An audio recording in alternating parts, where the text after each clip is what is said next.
কে কেমন আছো? আজকের রান্নাঘরে আবার চলে এসেছি। আজকে রান্না করব আমি কাজলি মাছ। এই দেখো, কাজলি মাছ কিনে এনেছি, একদম টাটকা মাছগুলো। কিচ্ছু দেব না, ভাজবো না মাছগুলো, শুধু জিরে বাটা লঙ্কা বাটা দিয়ে করব। এখানে জিরে বাটা লঙ্কা বাটা হলুদ নুন সব একসঙ্গে করে নিয়েছি। তেল গরম হয়ে গেছে, কালো জিরে দিয়ে দিচ্ছি। এবার মশলাটাও দিয়ে দিলাম, একটু মশলাটা হতে থাক।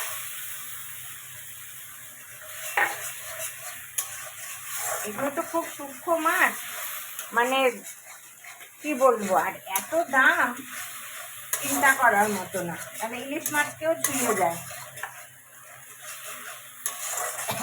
আমি মশলাটা খুব একটা ভাজবো না এটা, তাই মাছগুলো এবার ঢেলে দিলাম।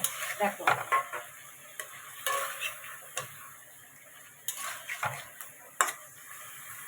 বাইরে বৃষ্টিও হচ্ছে, রথও শেষ।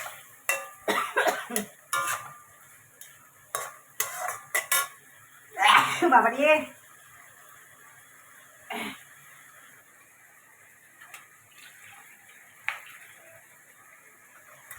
দেখো একটু উল্টে পাল্টে এবার ঝোল দিয়ে দেবো। একটু হতে থাকুক।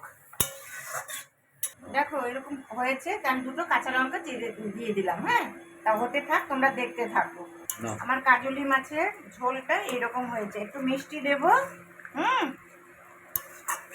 দেখো, আমি কোনোদিন রান্না করিনি, আমি আজকে এই প্রথম রান্না করছি। একটু মিষ্টি দিয়ে দিলাম,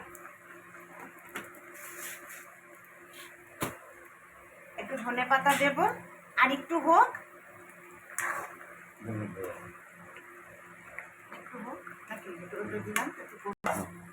দেখো ধনে পাতা দিয়ে দিচ্ছি।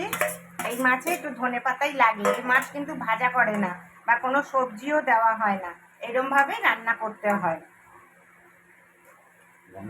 হ্যাঁ, গন্ধটা সুন্দর বেরিয়েছে। এবার নামাবো। দেখো, আজকে আমি কাজলি মাছ এই প্রথম রান্না করলাম। শুনেছি মা মাসিদের কাছ থেকে যে এরকম করে রান্না করতে হয়, আমি আজকে, আমার শাশুড়িও করতো, আমি আজকে করলাম।